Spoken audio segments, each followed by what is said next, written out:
નમસ્કાર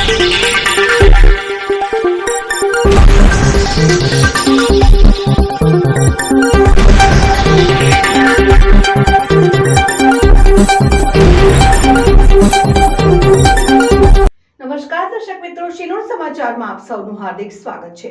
શિનોર તાલુકાના ઝાંઝરથી વરકાલ કોલોની જવાના રોડ ઉપર આવેલ કેળના ખેતરમાંથી વાઇલ્ડલાઇફ ટ્રસ્ટ માલસર ભરત મોરેની ટીમ દ્વારા મગરના બચ્ચાનું સફળતાપૂર્વક રેસ્ક્યુ કરવામાં આવ્યું।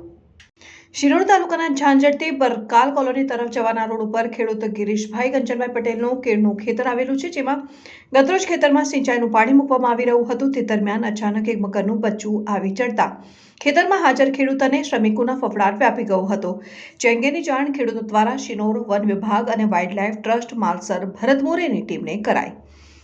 જેની જાણ થતાં જ વાઇલ્ડલાઇફ ટ્રસ્ટ માલસર ભરત મોરેની ટીમના કાર્યકર સંજય ખત્રી તાત્કાલિક ઘટના સ્થળે પહોંચી કેળના ખેતરમાં આવી ચડેલા મગરના બચ્ચાને સફળતાપૂર્વક રેસ્ક્યુ કરી શિનોર વન વિભાગના નિર્દેશ અનુસાર ઝાંઝર ગામ નજીકથી પસાર થતી નર્મદા નદીમાં સુરક્ષિત રીતે છોડી મુક્ત કરવામાં આવ્યું। આ દરમિયાન ત્યાં હાજર ખેડૂતોએ વાઇલ્ડલાઇફ ટ્રસ્ટ માલસર ભરત મોરેની ટીમની સરાહનીય કામગીરીને બિરદાવી હતી।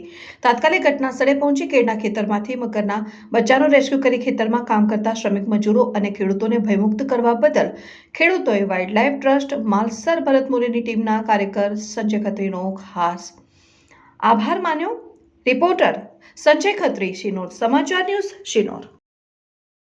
અમે પટેલ ગિરીશભાઈ કંચનભાઈ, અમારા ખેતરમાં મગર પાણી લેતા મગર દેખાઈ આવ્યો હતો, એટલે અમે વાઇલ્ડલાઇફની ટીમના સંજયભાઈ ખત્રીને ફોન કર્યો 4 વાગે, એટલે 4:30 તરત જ તાબડતોડ આવી ને મગરનો રેસ્ક્યુ કરી અને લઈ જાય છે। તેથી એમની ટીમનો ખૂબ ખૂબ આભાર માનું છું અને સંજયભાઈને આવું કામ કરતાં કાયમ પ્રેરિત થાય એવી અમારી એ છે દરખાસ્ત છે।